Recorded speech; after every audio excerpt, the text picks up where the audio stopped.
Tuhan bersamamu dan bersama rohmu. Inilah Injil suci menurut Matius. Dimuliakanlah Tuhan. Pada suatu hari Yesus mengemukakan perumpamaan berikut kepada murid-muridnya.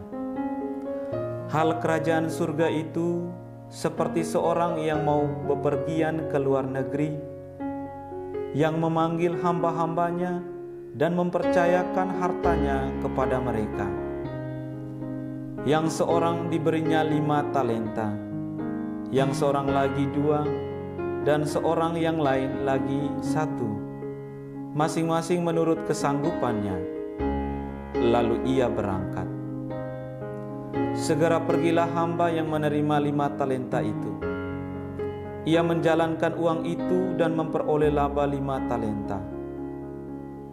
Hamba yang menerima 2 talenta pun berbuat demikian dan mendapat laba 2 talenta. Tetapi hamba yang menerima 1 talenta itu pergi dan menggali lubang di tanah, lalu menyembunyikan uang tuannya. Lama sesudah itu pulanglah tuan hamba-hamba itu, lalu mengadakan perhitungan dengan mereka. Hamba yang menerima 5 talenta itu datang dan membawa laba 5 talenta. Ia berkata, "Tuan, 5 talenta Tuan percayakan kepadaku. Lihat, aku telah memperoleh laba 5 talenta." Maka kata tuannya kepadanya, "Baik sekali perbuatanmu itu, hai hamba yang baik dan setia. Karena engkau telah setia memikul tanggung jawab dalam perkara kecil, maka aku akan memberikan kepadamu tanggung jawab dalam perkara yang besar. Masuklah dan turutlah dalam kebahagiaan tuanmu." Lalu datanglah hamba yang menerima 2 talenta, katanya, "Tuan, 2 talenta Tuan percayakan kepadaku. Lihat, aku telah mendapat laba 2 talenta." Maka kata tuan itu kepadanya, "Baik sekali perbuatanmu itu, hai hamba yang baik dan setia. Karena engkau telah setia memikul tanggung jawab dalam perkara yang kecil, maka aku akan memberikan kepadamu tanggung jawab dalam perkara yang besar. Masuklah dan turutlah dalam kebahagiaan tuanmu." Kini datanglah juga hamba yang menerima 1 talenta itu dan berkata, "Tuan, aku tahu bahwa Tuan adalah manusia yang kejam, yang menuai di tempat Tuan tidak menabur, dan memungut di tempat Tuan tidak menanam. Karena itu aku takut dan pergi menyembunyikan talenta Tuan itu di dalam tanah. Ini terimalah milik Tuan." Maka jawab tuannya itu, "Hai engkau hamba yang jahat dan malas, engkau tahu bahwa aku menuai di tempat aku tidak menabur, dan memungut di tempat aku tidak menanam. Seharusnya uangku itu kau berikan kepada orang yang menjalankan uang, supaya sekembaliku aku menerimanya serta dengan bunganya. Sebab itu ambillah talenta itu daripadanya, dan berikanlah kepada orang yang mempunyai 10 talenta itu. Karena setiap orang yang mempunyai akan diberi sampai ia berkelimpahan. Tetapi siapa yang tidak mempunyai, apapun yang ada padanya akan diambil. Dan buanglah hamba yang tidak berguna itu ke dalam kegelapan yang paling gelap. Di sana akan ada ratap dan kertak gigi." Demikianlah sabda Tuhan. Terpujilah Kristus.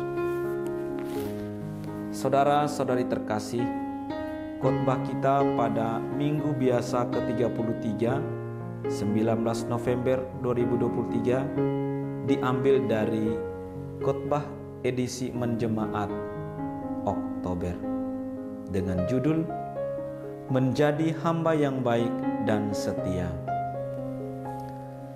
Saudara-saudari terkasih, Kesetiaan umumnya dipahami sebagai kepatuhan dan pengabdian kepada seseorang atau kelompok. Bernard N. Nathanson, seorang sutradara film berkebangsaan Amerika Serikat, mengamati bahwa kesetiaan seringkali disamakan dengan patriotisme. Dia berpendapat bahwa patriot menunjukkan kesetiaan, tetapi tidak semua orang yang setia adalah patriot. Dia memberikan contoh seorang tentara bayaran menunjukkan kesetiaan kepada orang atau negara yang membayarnya. Nathanson menunjukkan perbedaan motivasi antara tentara bayaran yang setia dan seorang patriot. Seorang tentara bayaran dimotivasi oleh rasa profesionalisme atau keyakinan pada kontrak. Sebaliknya, seorang patriot didorong oleh kasih sayang, perhatian, identitas, dan kesediaan untuk berkorban.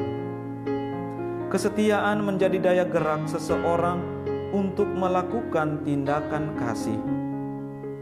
Saudara-saudari terkasih, tindakan kesetiaan terpancar dari seorang istri yang cakap seperti dilukiskan kitab Amsal. Istri yang cakap bekerja optimal dan bertindak atas dasar takwa kepada Tuhan.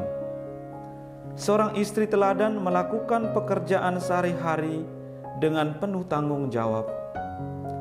Kecantikannya terletak dalam perilakunya yang terpuji. Pribadinya menjadi simbol kelembutan, keramahan, ketahanan, dan kesiapsiagaan mengatur rumah tangganya. Dia mampu menjamin kesejahteraan anggota keluarga dan memberikan seluruh waktunya untuk kepentingan keluarga serta mengulurkan tangan kepada kaum miskin. Orang yang demikianlah yang sungguh mengerti apa artinya kehidupan. Rasul Paulus juga menggambarkan bahwa hidup itu baru mempunyai arti kalau dipersembahkan untuk kebahagiaan orang lain. Orang yang siap siaga, percaya dan mengandalkan hidupnya akan bimbingan Tuhan. Dia mampu mengemas hidupnya agar berada dalam suasana gembira, tahan uji, tekun berdoa, berperilaku terpuji dan mengutamakan kehendak Tuhan. Sikap dan perilaku yang demikian akan menjadikannya sebagai terang kehidupan. Saudara-saudari terkasih, ganjaran kesetiaan adalah turut ambil bagian dalam kebahagiaan sejati. Yesus dalam Injil mengungkapkan, "Baik sekali perbuatanmu itu, hai hambaku yang baik dan setia. Masuklah dan turutlah dalam kebahagiaan Tuhanmu." Kunci mendapat kebahagiaan sejati adalah setia dan jujur terhadap kehendak Allah. Matius menampilkan 3 orang hamba yang dipercayakan menerima talenta. Setiap hamba menerima sesuai dengan kemampuannya. Lewat kisah ini, Yesus menunjukkan adanya perbedaan kemampuan setiap orang dalam mengerjakan anugerah-anugerah Allah. 2 hamba itu memahami anugerah yang diberikan Allah. Mereka menjalankan tugas dengan baik dan memaksimalkan pemakaian talenta tersebut. Alhasil, talenta berlipat ganda dan Tuan pemilik talenta mengikut sertakan mereka dalam kebahagiaan sejati. Sementara hamba ketiga tidak memahami anugerah yang diberikan kepadanya. Dia dikuasai ketakutan dan kecemasan. Didorong oleh ketakutan yang berlebihan, ia memberi cap kepada tuan pemilik uang sebagai pribadi yang tamak, loba, lapar uang, dan tak mau rugi. Karena itu ia berdiam diri dan tidak berbuat apa-apa selain menyembunyikan uang. Akibatnya, hamba ketiga tidak mendapat upah dan ia kehilangan segala yang dimilikinya. Saudara-saudari terkasih, apa pesan yang mau disampaikan Yesus lewat perumpamaan ini? Pertama, bersyukur kepada Tuhan atas anugerah talenta yang kita terima. Berkat yang kita terima menjadi sarana untuk memuliakan Allah. Kedua, hendaknya kita setia mengupayakan segala tugas dan tanggung jawab kita di tengah keluarga, gereja, dan masyarakat. Ketiga, hindari diri dari jebakan keraguan dan ketakutan yang berlebihan yang akhirnya membuat kita tumpul dan tak berbuat apa-apa. Keempat, beranikan diri dibimbing oleh Roh Tuhan agar kita sanggup mengambil keputusan yang tepat dalam hidup. Jadilah hamba yang baik dan setia. Amin.